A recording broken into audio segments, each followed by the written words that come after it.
सुखो बुद्धान उपादो सुखा सद्धम्मदेशना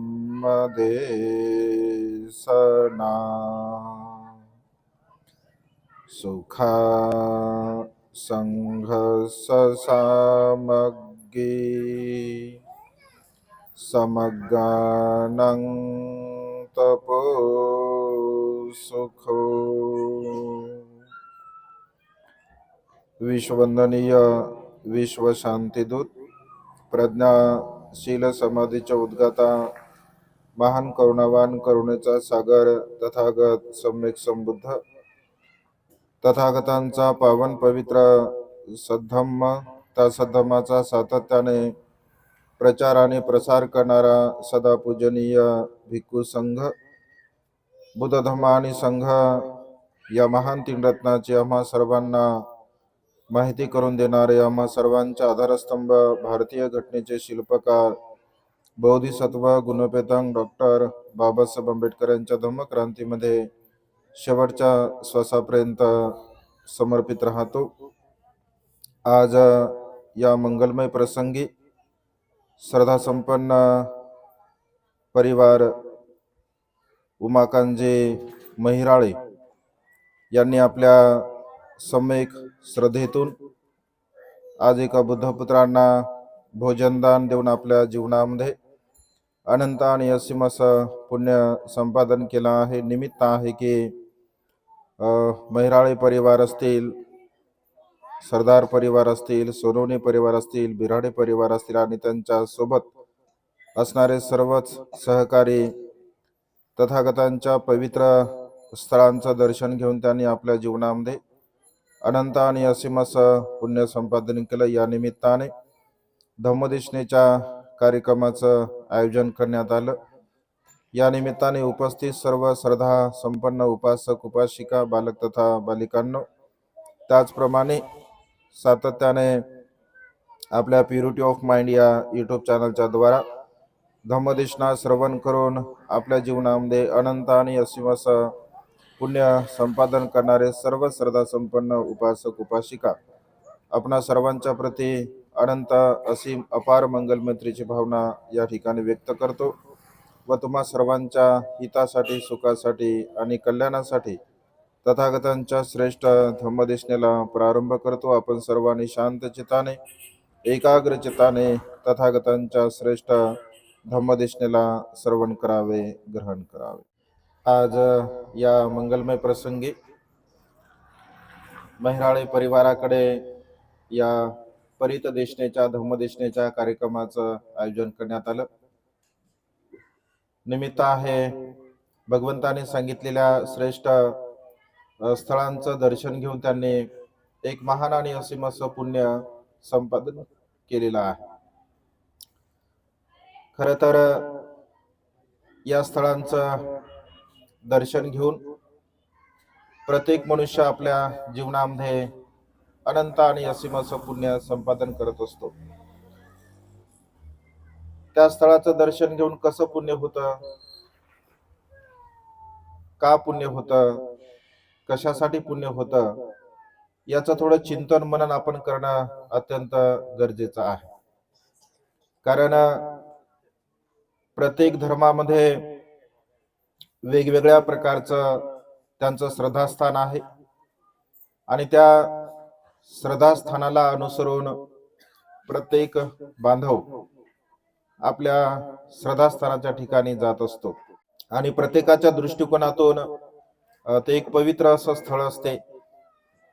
भगवंताने जिथे जिथे पदस्पर्श केला, भगवंताने जिथे जिथे वास्तव्य केलं, भिक्खू संघाने जिथे जिथे वास्तव्य केलं, ती सर्वच्या सर्व ऐतिहासिक स्थळ आजही आपल्याला जशाच्या तसे पाहायला मिळतात। भग्न अवस्थेमध्ये जिथे जिथे भगवंताने वास्तव्य केलं ते सर्वच ठिकाण आपल्याला आज वर्तमान काळामध्ये भग्न अवशेष त्यांचे पाहायला मिळतात। पुण्यक्षेत्र मानवी जीवनामध्ये अत्यंत महत्वपूर्ण आहे आणि प्रत्यक्ष रूपाने जेव्हा भगवंताचं महापरिनिर्वाण होण्याची भगवंत घोषणा करत असतात, तर भगवंताचे जे शिष्य असतात भंते आनंद, तर ते भगवंताला म्हणतात की भगवान, आपण फार लवकर महापरिनिर्वाणाला प्राप्त होत आहात आणि त्यामुळे तुम्ही गेल्यानंतर आमचं श्रद्धास्थान कोणतं असेल, तुम्ही गेल्यानंतर आम्ही कोणाला श्रद्धास्थान मानावं, आमचं कुशल कर्म आमचं पुण्यकर्म कसं होईल, अशा प्रकारे भंते आनंद भगवंताला प्रश्न करत असतात. तर तेव्हा भगवंत म्हणतात की आनंद, सर्व संसारामध्ये राहणारे जे सदग्रस्त सदग्रहिणी असतात, तर त्यांना असं वाटत असेल की आपण कुशल कर्म करावं, पुण्यकर्म करावं. कारण बुद्ध तत्वज्ञानामध्ये चैत्याला एक विशेष असं महत्व आहे, जे की अरहंत भिक्षू असतात, भगवंत असतात, राजा चक्रवर्ती सम्राट असतात, तर यांची जे चैत्य असतात, तर यांच्या चैत्यांचं वंदन करणे हे मनुष्याच्या जीवनातील अत्यंत महान आणि असीम असं पुण्यकर्म असते.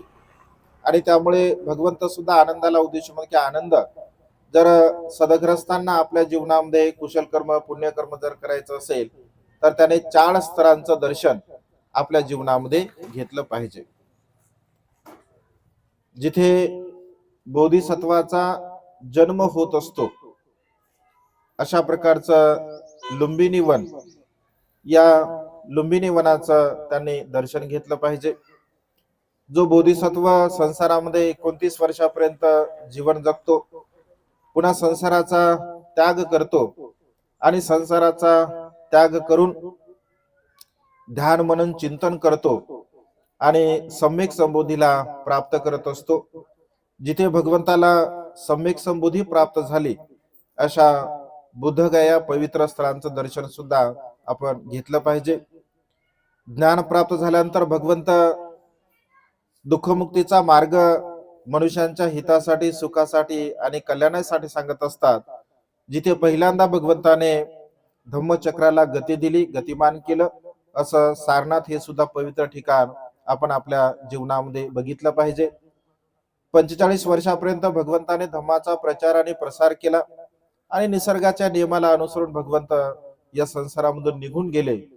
जिथे भगवंताने शेवटचा श्वास घेतला किंवा जिथे भगवंताच्या या देहाला अग्नी दिला जातो, तर ते कुशीनारा हे पवित्र स्थळ, हे सुद्धा आपण तिथे सुद्धा आपण दर्शन घेतलं पाहिजे. त्याच्या सोबत सोबत अन्य स्थळ सुद्धा आहेत, जसं राजगृह आहे, डुंगेश्वरी आहे, नालंदा आहे, श्रावस्ती आहे, वैशाली आहे, असे अनेक स्थळ त्याच्या सोबत सोबत आपण बघत असतो. परंतु या 4 स्थळांचं विशेष रूपाने प्रामुख्याने आपण दर्शन घेतलं पाहिजे. तसं यापूर्वीच्या देशनेमध्ये सुद्धा आम्ही सांगितलं किंवा अनेक वेळा आम्ही सांगत असतो धम्मदेशनेमधून, की या 4 स्थळांचं दर्शन घेतल्यामुळे आपलं पुण्यकर्म कसं होते, का पुण्यकर्म होते. तर हा जो अनुभव आहे बघा, तर हा अनुभव मी असा तुम्हाला कितीही सांगितला आणि प्रत्यक्ष रूपाने जेव्हा तुम्ही तिथे जाल, जे तो जो अनुभव असतो आणि ऐकण्याचा जो अनुभव असतो, याच्यामध्ये जमीन आसमानचा फरक असतो बघा. कारण प्रत्यक्ष जेव्हा आपण तिथे जातो, तेथील जे वेव्ज असतात, जे तरंग असतात, तिथे गेल्यानंतर आपल्या मनाची जी मानसिकता निर्माण होत असते, तर ती अत्यंत प्रसन्न असते, अत्यंत आनंदी असते बघा. कल्पना करा तुम्ही थोडीशी, 26 वर्षानंतर आपण तिथे जातो, त्या स्थळांची आपण भेट घेतो. 26 वर्षानंतर प्रत्यक्ष जेव्हा भगवंत तिथे असतील, प्रत्यक्ष जेव्हा भिक्खू संघ तिथे असेल, प्रत्यक्ष भगवंत लोकांना जेव्हा उपदेश करत असतील, तर ती भूमी किती पवित्र असेल, ते वातावरण किती प्रसन्न असेल, आनंदी असेल. कारण आजही बघा आपल्याला ती प्रसन्नता तिथे पाहायला मिळते. आणि त्यामुळे लुंबिनी वनाचं दर्शन जेव्हा आपण घेतो, तर साहजिकच जेव्हा आपण ग्रंथाचं वाचन करतो, जसं बुद्ध आणि त्यांच्या धम्मग्रंथामध्ये बाबासाहेबांनी त्या लुंबिनी वनाचं बघा वर्णन केलं, साहजिकच आपल्याला तो सर्वच्या सर्व दृश्य बघा आपल्या डोळ्यासमोर पाहायला मिळतो. चक्रवर्ती सम्राट अशोकांच्या पुण्याईमुळे प्रत्यक्ष रूपाने जिथे बोधिसत्वाचा जन्म झाला ते स्थळ आपल्याला निर्देश करते बघा. कारण तिथे चक्रवर्ती सम्राट अशोकाने जेव्हा राज्याभिषेक झाल्यानंतर संपूर्ण स्थळांचं दर्शन त्याने घेतलं, तर तिथे बघा एक सुंदर असा स्तंभ त्यांनी निर्माण केला आहे आणि इथे बोधिसत्वाचा जन्म झालेला आहे. म्हणून लुंबिनी त्या काळामध्ये जे काही त्यांचा कर होता, तर चौथांश कर चक्रवर्ती सम्राट अशोकाने त्या लोकांचा म्हणजे कमी केलेला आहे. केवळ जो कर होता त्यापैकी एक भाग तुम्ही फक्त कर द्या, 3 भाग तुम्हाला आम्ही माफ करतो. अशा प्रकारे त्या जो काही स्तंभ आहे बघा, त्या स्तंभावरती निर्देश केलेलं त्या काळामधील जे ब्रह्मलिपी होते, त्या ब्रह्मलिपीमध्ये आजही तो आपल्याला लेख पाहायला मिळतो. तो स्तंभ असल्या कारणाने इथेच बोधिसत्वाचा जन्म झाला याची खात्री बघा आपल्याला होते. आणि जेव्हा आपण तिथे आतमध्ये जातो, तर ज्या शिळेवरती म्हणजे ज्या दगडावरती महामाईने पाय ठेवला होता, शालवृक्षांची फांदी पकडली होती, तो दगड बघा आजही आपल्याला तिथे पाहायला मिळतो. आणि ते जे दृश्य आहे ते दृश्य सुद्धा बघा तिथे निर्माण केलेलं आहे. जेव्हा आपण तिथे पाहतो ते बघतो, तर अनंत आणि असीम श्रद्धा बघा आपल्या मनामध्ये निर्माण होते. कारण इथेच बोधिसत्वाचा जन्म झालेला आहे. ऐक ना, सर्वसामान्य माता आपल्या बाळाला जन्म देत असतात, परंतु एक बोधिसत्वाची माता जेव्हा बोधिसत्वाला जन्म देत असते, तिचं ते विशेष महान असं असीम असं बघा पुण्य असते. आणि त्या महान पुण्यवान मातेने बोधिसत्वाला त्या लुंबिनी वनामध्ये जन्म दिला. त्या लुंबिनी वनाचं पवित्र स्थळांचं दर्शन घेऊन आपल्या मनामध्ये बघा अनंत आणि असीम अशी श्रद्धा बघा उत्पन्न होत असते. जीवनामध्ये एकदा तरी आपण त्या लुंबिनी वनाचं दर्शन घेतलं पाहिजे. जिथे बोधिसत्वाचा जन्म झाला ते ठिकाण बघा आपण बघितलं पाहिजे. बोधिसत्व जीवन जगत असताना संसारामध्ये फार कमी कालावधी बघा जीवन जगत असतात. कारण स्वभावताच ज्यांचं महान आणि असीम असं पुण्य कर्म असतं, कुशल कर्म असतं, तर ते अधिक काळापर्यंत संसारामध्ये राहू शकत नाही. आणि त्यामुळे वयाच्या 29 वर्षापर्यंत म्हणजे 16 पासून ते 29 पर्यंत संसारिक जीवन बघा सिद्धार्थ गौतमाने जगलं. आणि त्या 29 वर्षामध्ये त्यांनी आपल्या राज्यकारभारामध्ये असेल किंवा आपल्या सैनिकांमध्ये असेल योग्य प्रकारचं बघा नाव कमावलं होतं. निमित्त तसं रोहिणी नदीचं आहे. बोधिसत्वाला ग्रहत्याग करण्यासाठी बाबासाहेबांनी जसं बुद्ध आणि त्याचा धम्म या ग्रंथामध्ये ते कारण दिलं. आणि बोधिसत्व स्वभावताच एक निमित्त मात्र ते ठरत असतात. आणि ते निमित्त ग्रह प्रवेश करण्यासाठी बघा ठरत असते. सिद्धार्थ बोधिसत्व रोहिणी नदीच्या पाण्यावरून वाद मिटवण्याचा प्रयत्न करतात, परंतु वाद काही तो मिटल्या जात नाही. आणि शेवटी मात्र ते ग्रहत्याग करतात. ग्रहत्याग केल्यानंतर त्या काळामध्ये असणारे जे काही मुनी होते, तपस्वी होते, साधू संत होते, त्या सर्वांकडून ते ज्ञान आत्मसात करत असतात. आणि त्यांच्याकडून ज्ञान आत्मसात केल्यानंतर 6 वर्षापर्यंत उर्वेलेच्या वनखंडामध्ये निरंजनेचा जो परिसर असतो त्या परिसरामध्ये बघा 6 वर्ष ते तपश्चर्या करत असतात. ते आजही स्थळ आपल्याला पाहायला मिळते बघा डुंगेश्वरीचं, जिथे बोधिसत्वाने 6 वर्षापर्यंत बघा तपश्चर्या केलेली आहे. जेव्हा आपण तिथे जातो प्रत्यक्ष रूपाने ते स्थळ आपण बघतो, तर बोधिसत्वाने इथे वास्तव्य केलं, बोधिसत्वाने इथं ध्यान मनन चिंतन केलं, साधना केली, अशा प्रकारचा भाव बघा आपल्याही चित्तामध्ये उत्पन्न होतो. आणि साहजिकच आहे आपल्या मनामध्ये एक प्रसन्नता भाव उत्पन्न होत असतो. 6 वर्षापर्यंत तपश्चर्या करून सुद्धा बघा त्यांना कुठल्याही प्रकारचं ज्ञान प्राप्त झालं नाही. तेव्हा ते चिंतन करतात की मनन करतात की अरे आपण ज्या मार्गाचं अनुसरण करतो, ज्या मार्गाने आपण मार्गक्रमण करत आहोत, स्वभावता हा मार्ग दुःखमुक्तीचा नसेल. आणि त्यामुळे सुजाता मातेने त्यांना जी खीर दिलेली असते ती खीर ते ग्रहण करतात, पुन्हा गैला येतात आणि तिथे ध्यान मनन चिंतन करत असतात. तिथे बघा बोधिसत्वाला सम्यक संबोधीचा लाभ होत असतो. सम्यक संबोधीचा लाभ होणे म्हणजे काय, तर जगातील सर्वश्रेष्ठ 4 आर्य सत्यांची यथार्थ रूपाने त्यांना अनुभूती होत असते की जगामध्ये दुःख आहे, दुःखाचं कारण आहे दुःखाचा निरोध सुद्धा होऊ शकतो आणि दुःखातून मुक्त होण्याचा मार्ग सुद्धा आहे. या 4 आर्य सत्याचे यथार्थ रूपाने त्यांना आकलन होते, ज्ञान होत असते. तसं दुःखाचं अस्तित्व भगवंताच्या नंतर अगोदर सुद्धा कपिल नावाचे महान मुनी होऊन गेले, तर त्यांनी दुःखाचं अस्तित्व बघा सांगितलं होतं. ते सुद्धा असं म्हणतात की जगामध्ये दुःख आहे, परंतु त्या दुःखाला नष्ट करण्यासाठी जो मार्ग लागतो त्या मार्गाची मात्र त्यांना अनुभूती नव्हती, आणि तो मार्ग भगवंताने बघा आपल्याला सांगितलेला आहे. आपण जेव्हा बुद्धगयेला जातो, बुद्धगया या ठिकाणी गेल्यानंतर जे महाविहार चक्रवर्ती सम्राट अशोकाने बघा निर्माण केलं, ते महाविहार आपण बघत असतो. ज्ञान प्राप्त झाल्यानंतर भगवंत 7 आठवडे बघा तिथे राहिले, कारण जे ज्ञान त्यांना प्राप्त झालं त्या ज्ञानाची अनुभूती त्यांनी 7 आठवड्यापर्यंत घेतलेली आहे.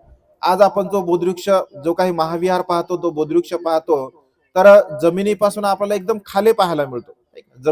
जमिनीची जी लेवल आहे त्या जमिनी लेवलच्या खाली आपल्याला म्हणजे 15-20 फुटापर्यंत खाली जावं लागतं, आणि ते महाबोधी विहाराचं जे काही परिसर आहे तो परिसर आपण बघतो. कारण तो पूर्णतः बघा म्हणजे त्याला नष्ट करण्याचा प्रयत्न केला गेला होता. त्याच्यावरती दगड माती टाकून त्यांना त्यांचं डोंगर बनवला गेला होता. जेव्हा अनागारिक धम्मपाल पुस्तक वाचून जेव्हा बुद्धगयेला येतात, तर त्या बुद्धगयेच्या परिसरामध्ये आल्यानंतर तो पूर्णतः बघा जे महाविहार आहे, तर ते महाविहार म्हणजे पूर्णतः जमिनीच्या खाली होतं. अनागारिक धम्मपालाच्या परिश्रमाने, मेहनतीने बघा ते महाविहार आज आपल्याला पाहायला मिळते. आजही महाविहाराची जी संघर्षमय जी यात्रा आहे किंवा महाबोधी विहार मुक्त व्हावं यासाठी प्रयत्न केला गेला आहे. कारण तिथे जे काही महाविहाराचं नियोजन पाहतात, तर ते अन्य म्हणजे धर्माची लोक महाविहाराचं नियोजन पाहतात. अनागारिक धम्मपालाने पहिल्यांदा ते आंदोलन केलं, बऱ्याच वर्षापर्यंत त्यांनी ते आंदोलन केलं. त्याच्यानंतर जापान येथील सुरेश ससाई भंतेजीने ते आंदोलन केलं. आज वर्तमान काळामध्ये बघा अखिल भारतीय भिक्खू संघाचे जे काही सन्माननीय सदस्य आहेत, भिक्खू संघ आहे, तर तो बघा महाविहारासाठी आंदोलन करत आहे. 1949 साली जो बिहारचा कायदा केला गेला होता, तर त्या कायद्याला अनुसरून आजही बघा स्वतंत्र भारतामध्ये तो कायदा आजही बघा लागू होतो. कारण बाबासाहेबांनी संविधान दिल्यानंतर संविधानाच्या अगोदर जेवढे काही कायदे केले गेले ते सर्वच्या सर्व बरखास्त केले गेले, परंतु महाबोधी विहाराचा जो कायदा आहे मात्र तो आजही या स्वतंत्र भारतामध्ये चालू आहे. त्याला कारण तसं आहे, कारण जगामध्ये अनेक मंदिराला असं म्हटलं जातं की फार मोठं दान मिळतं, फार मोठी संपत्ती मिळते, परंतु बुद्धगयेला जेवढं म्हणजे दान मिळतं तेवढं भारतातील नव्हे तर जगातील कोणत्याही मंदिराला किंवा विहाराला दान मिळत नाही. ही सर्वात मोठी गोष्ट आहे. आणि त्यामुळे कोणालाही साहजिकच आहे, जर जिथे आपला लोभ आहे, जिथे आपला स्वार्थ आहे, तर ते कशा प्रकारचं मुक्त होईल, मुक्त होणारच नाही.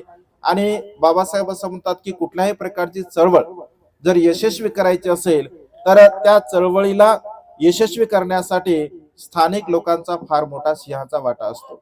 कारण महाराष्ट्रातून लोक चळवळ करतात, 8 दिवस 15 दिवस राहतात, कायमस्वरूपी एक आपण काय राहू शकत नाही. 8 दिवस 10 दिवस आपण राहतो, आंदोलन करतो, आणि ते काही यशस्वी होत नाही बघा.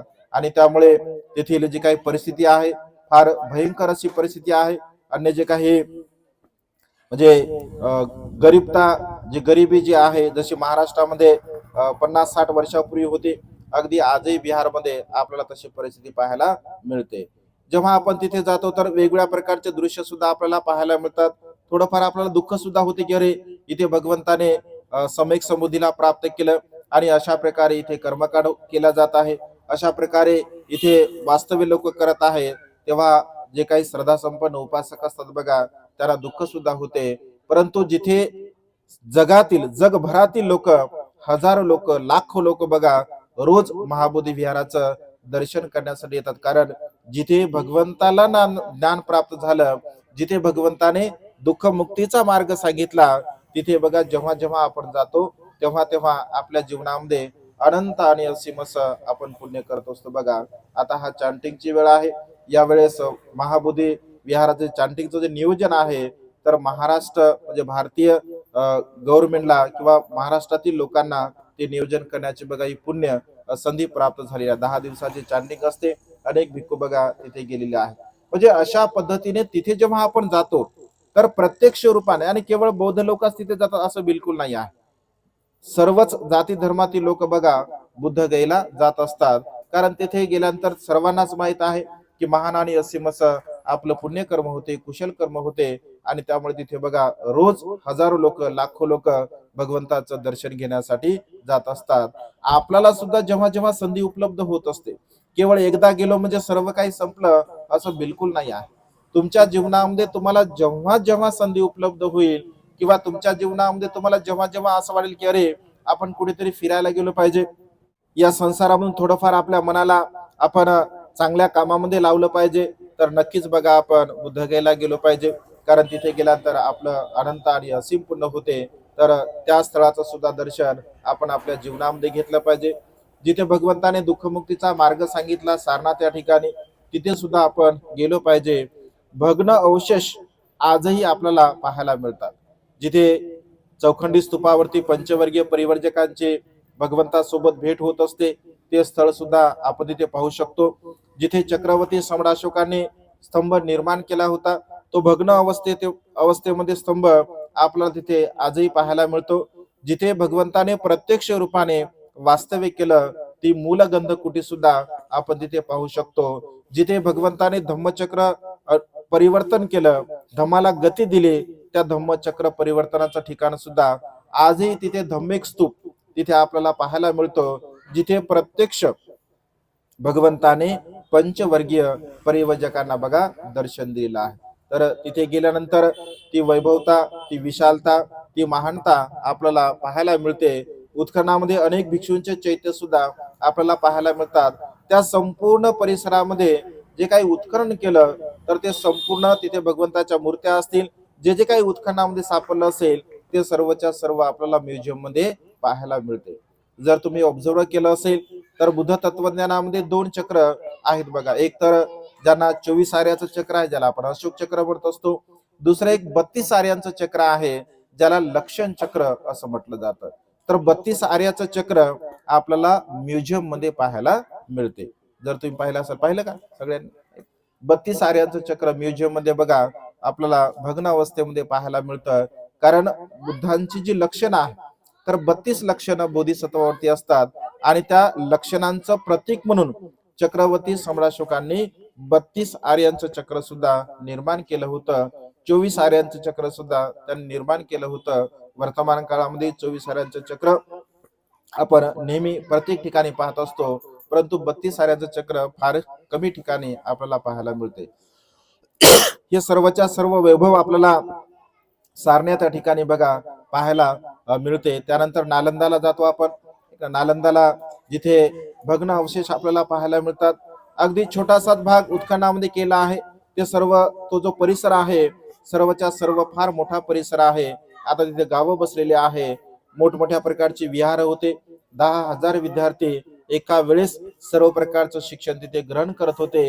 1,000 शिक्षक जे की ज्ञानी, विद्वान, प्रज्ञावान होते, ते त्यांना शिकवत होते. म्हणजे हुयानसांग असेल, राजा प्रश्नित असेल, शून्यवादाचे प्रणेते नागार्जुन असतील, ते सर्वच्या सर्व नालंदा युनिव्हर्सिटीमध्ये त्याने शिक्षण घेतलं होतं. आणि त्या सर्व प्रकारच्या वैभवाला बघा नष्ट केल्या गेलं. ते भग्न अवस्थेत आपल्याला तिथे पाहायला मिळतात. सारीपुत्त भंतेंचा जो अस्थिचैत्य आहे, तर तो अस्थिचैत्य सुद्धा आपल्याला तिथे पाहायला मिळतो. ते वैभव आपण पाहू शकतो भग्न अवस्थेमध्ये. आज पाहिल्यानंतर आपल्याला थोडं दुःख होते की त्या काळामध्ये किती मोठं हे वैभव असेल. पुढे आपण वैशालीला येतो. आम्रपालीला, वैशाली म्हटलं की आम्रपाली आपल्याला आठवते. परंतु इतिहासाचं जेव्हा आपण अवलोकन करतो, इतिहासाचं जेव्हा आपण चिंतन मनन करतो, तर स्वातंत्र्य भारतामध्ये किंवा जम्बूद्वीपामध्ये त्या काळामध्ये लोकशाही राज्य म्हणून वैशालीची बघा गणती होती. म्हणजे लोकशाही राज्य हे जम्बूद्वीपामध्ये प्रथमतः वैशाली हे राज्य होतं. आणि त्यामुळे त्या वैशालीचं सुद्धा आपल्याला भग्न अवस्थेमध्ये जिथे भगवंताचे अस्थिस्तूप आहे, आता बिहार गव्हर्नमेंटने बघा अत्यंत सुंदर तिथे पार्क बनवलं, अत्यंत सुंदर विहार बनवलं. तिथे भगवंताच्या जे जे काही उत्खननामध्ये सापडल्या सर्वच्या सर्व वस्तू आहेत, सुंदर अशी मूर्ती बनवली आणि विशेष रूपाने बघा भगवंताच्या अस्थी तिथे आपल्याला पाहायला मिळतात. ते सुद्धा आपल्या जीवनामध्ये बघा अनंत आणि असीम असं पुण्यकर्म करण्याची गोष्ट आहे. त्यानंतर आपण श्रावस्तीचं दर्शन सुद्धा घेतो, जिथे भगवंताने 45 वर्षापर्यंत बघा वास्तव्य केलं आहे. अधिकतर काळ भगवंताने श्रावस्तीमध्ये घालवला, कारण त्या काळामध्ये श्रावस्ती शहर सब्ब अथ्थी ती सावथी म्हणजे जिथे सर्व काही मिळतं त्याला श्रावस्ती असं म्हटलं जातं. त्या काळामध्ये अत्यंत धनधान्याने परिपूर्ण असणारं ते श्रावस्ती शहर होतं. 7 करोड लोकसंख्या त्या काळामध्ये श्रावस्तीची होती. त्यापैकी 5 करोड लोक बुद्ध धम्म संघाला मानणारे होते, 2 करोड लोक अन्य धर्माला मानणारे होते आणि त्यामुळे अधिकतर काळ भगवंताने श्रावस्ती येथील जेतवन विहारामध्ये 19 वर्षावास भगवंताने केलेला आहे. बाजूलाच बघा माता विशाखेने पूर्वाराम नावाचं विहार बनवलं होतं. आता पूर्वाराम विहाराचे अवशेष बघा फार भग्न आपल्याला पाहायला मिळतात. तुम्ही गेलात का मला माहिती नाही आहे. पश्चिमेला बघा पूर्वाराम विहार आहे. फक्त एक स्तंभ अशोकाने तो निर्माण केला, तो स्तंभ आहे. पूर्णतः तिथं गाव बसलेला आहे. तर तेही माता विशाखे निर्माण केला पूर्वाराम विहार सुद्धा आपल्याला तिथे पाहायला मिळतो, जिथे भगवंताचं महापरिनिर्वाण झालं बघा. असं कुशीनारा हे शहर सुद्धा आपल्याला पाहायला मिळते, जिथे भगवंताला मल्ल लोकांनी 7 दिवसापर्यंत भगवंताची पूजा केली आणि 8व्या दिवशी महाकाश्यप महास्तवीर यांच्या हस्ते भगवंताला अग्निदाह दिला जाता. जिथे भगवंताला अग्निदह दिला गेला, जिथे भगवंताची चिता जळाली, तो स्तूप सुद्धा आपल्याला आजही तिथे पाहायला मिळतो. तिथे उत्खनन केल्यानंतर बाजूलाच आपल्याला भगवंताची महापरिनिर्वाण मुद्रा पाहायला मिळते, जी उत्खननामध्ये सापडलेली आहे. तिथे गुरु चंद्रमणीजी महास्तवीर यांच्या मार्गदर्शनामध्ये तिथे विहार निर्माण केलं. बाजूला सुंदर असं त्यांनी पॅगोडा निर्माण केला आहे आणि जगभरामध्ये एकमेव बाबासाहेबांचा पुतळा आपल्याला तिथे पाहायला मिळतो. तो पुतळा बाबासाहेबांचा बघा गुडघ्यावरती बसलेला आपल्याला पाहायला मिळतो. कारण धम्म दीक्षा ग्रहण करण्यासाठी बाबासाहेबांनी चंद्रमणी महास्तवीर यांना विनंती केली होती, त्यांना निमंत्रण देण्यासाठी बाबासाहेब गेले होते. तर गुडघ्यावरती बसून बाबासाहेबांनी त्यांना 3 वेळा वंदन केलं होतं. तर चंद्रमणी महास्तवीरांच्या समोर बाबासाहेब बसून गुडघ्यावरती त्यांनी निमंत्रण दिलं. तो पुतळा बघा आपल्याला तिथे पाहायला मिळतो, जगातील एकमेव. आणि चंद्रमणी महास्तवीराने कुशीनारा येथे सुंदर असं जे विहार निर्माण केलं, ते विहार सुद्धा आपल्याला पाहायला मिळते. म्हणजे एकंदरीत हा जो संपूर्ण जो प्रवास आहे, तो संपूर्ण प्रवास बघा 8-10 दिवसाचा प्रवास असेल, 15 दिवसाचा प्रवास असेल, तो अत्यंत सुखपूर्वक आपला हा प्रवास जात असतो. म्हणजे कसे दिवस जातात हे सुद्धा आपल्याला कळत नाही. ना आपल्याला थकवा येतो, ना आपल्याला भूक लागते, ना आपल्याला तहान लागते. कारण आम्ही सुद्धा दरवर्षी 100 लोकांना घेऊन जात असतो. फेब्रुवारी मध्ये आम्ही सुद्धा जातो, 2 गाड्या आमच्या असतात. तर म्हणजे पूर्णतः लोक अत्यंत उत्साही असतात, अत्यंत आनंदी असतात आणि लोकांना म्हणजे ते चांगल्या प्रकारचं कुशल कर्म पुण्यकर्म करण्याची संधी बघा आपण निर्माण करून देतो. पुन्हा पुन्हा आपण गेलं पाहिजे. जेव्हा जेव्हा आपल्या जीवनामध्ये संधी उपलब्ध होते तेव्हा तेव्हा आपण गेलं पाहिजे. या 4 स्थळांचं आपण दर्शन घेतलं पाहिजे. अन्य स्थळांचं सुद्धा आपण दर्शन घेतलं पाहिजे. कारण या स्थळांचं दर्शन घेऊन आपल्या जीवनामध्ये बघा अनंत आणि असीम असं पुण्य आपण संपादन करत असतो. कारण जीवन बघा क्षणभंगुर आहे. कधी केव्हा कुठे काय होईल हे सांगता येत नाही. आणि त्यामुळे जेव्हा आपले गुडघे काम करतात तोपर्यंत आपण गेलो पाहिजे. गुडघे कामातून जर गेले तर मग काही आपण जाऊ शकत नाही. मग लोक म्हणतात आम्हाला समोरची सीट द्या म्हणते जी, आहे की नाही. साऱ्याच लोकांना समोरच्या सीटा थोड्या देऊ शकतो आपण. पाय दुखतात, गुडघे दुखतात, कमर दुखतात. जेव्हा आपलं चांगलं आरोग्य असतं तेव्हा या सर्व गोष्टींचा बघा आपण आनंद घेतला पाहिजे. आणि त्यामुळे तुम्हाला सुद्धा एक चांगल्या प्रकारची संधी आहे. आपण सुद्धा गेलो पाहिजे, पुन्हा पुन्हा आपण गेलो पाहिजे आणि अनंत आणि असीम असं पुण्य आपण संपादन केलं पाहिजे बघा. कारण मानवी जीवनामध्ये कुशल कर्म पुण्यकर्म संपादन करणे हे आपल्या जीवनातील महान असं कर्म असते. बाबासाहेबांच्या महान पुण्यामुळे हा पवित्र धम्म आपल्याला प्राप्त झाला बघा. आणि त्यामुळे बाबासाहेबांनी जेव्हा शेवटी या सर्व प्रकारच्या स्थळाचं बाबासाहेबांनी स्वतः बघा दर्शन घेतलेलं आहे. सारनाथ या ठिकाणी बाबासाहेब असं म्हणतात की आता हे माझं शेवटचं भाषण असेल, आता ही माझी शेवटची भेट असेल. पुन्हा मात्र मी इकडे येऊ शकणार नाही. कारण बाबासाहेब वेगवेगळ्या प्रकारच्या आजाराने ग्रस्त होते आणि शेवटी शेवटी बाबासाहेबांनी बघा या सर्व स्थळांचं दर्शन घेतलं होतं. कारण बाबासाहेब अत्यंत ज्ञानी होते, प्रज्ञावान होते, बोधिसत्व होते आणि त्यामुळे या पवित्र स्थळांचं दर्शन घेऊन आपण सुद्धा पुण्यकर्म करावं, कुशल कर्म करावं ही बाबासाहेबांच्या मनाची त्या काळातील मानसिकता होती. आणि त्यामुळे सारनाथला बाबासाहेबांना शेवटचं दर्शन घेतलं आणि सारनाथला बाबासाहेब भाषणामध्ये शेवटचे असं म्हणतात की प्रत्येक बौद्ध अनुयायांनी किमान बौद्ध संस्कार आपल्यावरती रुजवण्यासाठी दर रविवारी का होईना बुद्ध विहारामध्ये गेलं पाहिजे. शेवटच्या काळामध्ये बाबासाहेब असं म्हणतात, मला जर आयुष्य लाभलं तर माझं संपूर्ण उर्वरित आयुष्य मी बौद्ध धम्म संघाचा प्रचार आणि प्रसार करण्यासाठी घालवणार आहे. प्रबुद्ध भारत निर्माण करणे, संपूर्ण भारत बौद्धमय करणे हे माझा संकल्प आहे असं बाबासाहेबांचं बघा वचन होतं. परंतु निसर्गाच्या नियमाला अनुसरून, कारण जे महापुरुष अधिक काम करत असतात शारीरिक आणि मानसिक दृष्टिकोनातून, तर त्यांना आयुष्य बघा फार कमी लाभत असते. बाबासाहेबांना सुद्धा बघा फार परिश्रम करावे लागले, फार मेहनत करावी लागली आणि त्यामुळे फार कमी आयुष्य बाबासाहेबांना लाभलं. त्यामुळे ह्या ज्या काही गोष्टी आहेत, सारा भारत बौद्धमय मी करेल ही बाबासाहेबांची संकल्पना आहे. तसं संविधानाच्या माध्यमातून तर भारत बौद्धमय झालेलाच आहे, परंतु आचरणिक दृष्टिकोनातून खऱ्या अर्थाने तो प्रबुद्ध भारत निर्माण करण्याची बाबासाहेबांची संकल्पना होते. आणि त्यामुळे बघा आपण आपल्या जीवनामध्ये अशा प्रकारचं आचरण करून, अशा प्रकारचं अनुसरण करून या प्रबुद्ध भारत निर्माण करण्यासाठी आपण सहयोग बघा देण्याचा प्रयत्न केला पाहिजे. काल 6 डिसेंबर होऊन गेला, अनेक लोकांनी बाबासाहेबांना अभिवादन केलं. मी नेहमी सांगत असतो, रात्री सुद्धा मी बोललो की आपण स्वतःमध्ये थोडं परिवर्तन केलं पाहिजे, आपल्या स्वतःच्या मानसिकतेला आपण बदलवलं पाहिजे. कारण 14 एप्रिलला आपण उत्सव करतो, 14 एप्रिलला आपण नाचतो, आनंद व्यक्त करतो आणि 6 डिसेंबरला आपण दुःख करतो.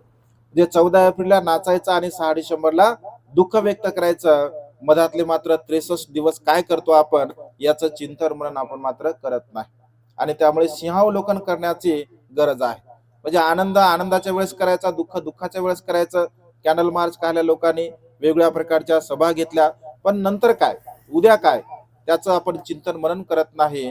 बाबासाहेबांनी बघा अनेक कामं सांगितले आहे, त्यापैकी एक काम जरी आपण केलं तर नक्कीच आपल्या जीवनाचा उद्धार होऊ शकतो. आणि त्यामुळे सारा भारत बौद्धमय मी करेल हा बाबासाहेबांचा संकल्प आहे. त्या संकल्पासाठी बघा आपण जीवन जगण्याचा प्रयत्न केला पाहिजे.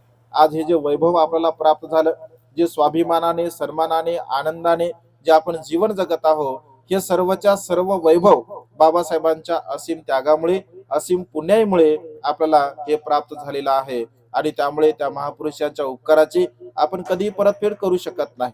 माझं स्वतःचं वैयक्तिक असं मत आहे, आपण संपूर्ण जीवन जरी बाबासाहेबांच्या धम्मक्रांतीमध्ये जगलो, घालवलं, तर एक तीळ मात्र अंश सुद्धा बाबासाहेबांच्या उपकाराची आपण परतफेड करू शकत नाही. एवढे महान आणि असीम उपकार बाबासाहेबांचे, माता रमाईचे आपल्यावरती आहे.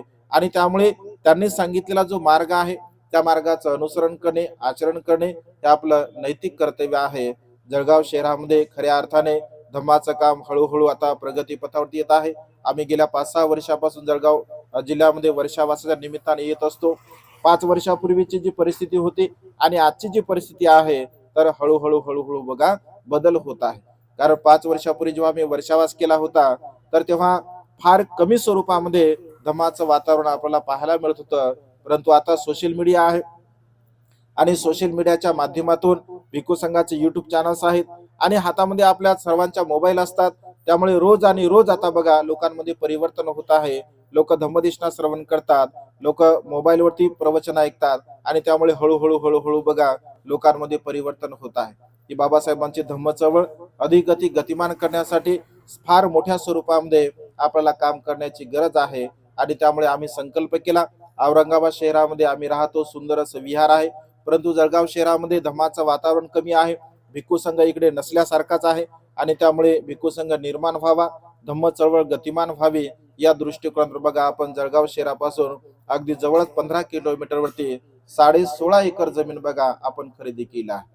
येणाऱ्या काळामध्ये एक मोठं भिक्खू ट्रेनिंग सेंटर तिथे निर्माण व्हावं, उपासक उपासिकांचं ट्रेनिंग सेंटर निर्माण व्हावं, सामाजिक धार्मिक शैक्षणिक चळवळ तेथून उभी राहावी, निर्माण व्हावी हा त्या मागचा संकल्प आहे. आपण सर्वांनी त्याला सहकार्य करायचं आहे. कारण हे आपल्या जळगाव शहरासाठी किंवा आपल्या सर्वांसाठी फार एक मोठी जबाबदारी आहे आणि ती जबाबदारी बघा आपल्या सर्वांना पूर्णत्वास न्यायची आहे. आज परिवाराने हे जे कुशल कर्म केलं, पुण्यकर्म केलं, या कुशल कर्मासाठी, या पुण्यकर्मासाठी त्यांना मी अनंत असीमाशी मंगलकामना या ठिकाणी व्यक्त करतो. आपण आपल्या जीवनामध्ये जेव्हा जेव्हा संधी आपल्याला उपलब्ध होईल तेव्हा तेव्हा आपण या 4 स्थळांचं दर्शन घेण्याचा प्रयत्न केला पाहिजे. जेव्हा जेव्हा आपल्याला असं वाटलं की आपण तिथे गेलो पाहिजे, तेव्हा तेव्हा आपण सुद्धा गेलो पाहिजे. आपल्या परिवाराला सुद्धा घेऊन गेलो पाहिजे. आपल्या आप्तेष्टांना, नातेवाईकांना सुद्धा आपण घेऊन गेलो पाहिजे. आणि त्यामुळे आज या मंगलमय प्रसंगी वेळ अधिक झालेला आहे, त्यामुळे अधिक काही बोलणार नाही. तर उमाकांतजी मेहराळे या परिवाराने आज अत्यंत असीम असं कुशल कर्म केलं, पुण्यकर्म केलं. या संपूर्ण कुशल कर्माच्या बलाने, बुद्ध धम्म आणि संघ या 3 रत्नाच्या बलाने महिराळी परिवारांना व तुम्हा सर्वांना सुद्धा तुमच्या जीवनामध्ये सुख, समाधान, आयुष्यवर्ण आणि बल प्राप्त हो. तुम्हा सर्वांच्या इच्छा आणि आकांक्षा ढगातून मुक्त झालेला शीतल चंद्रमाप्रमाणे पूर्णत्वात जावं अशा प्रकारचे मंगलमय आणि उदात कामना वेळेच्या अभावी या ठिकाणी व्यक्त करून ही छोटीशी धम्मदेशना संपन्न करतो. सर्वांचं मंगल हो, सर्वांचं कल्याण हो, सर्वांना दीर्घायुष्य लाभो.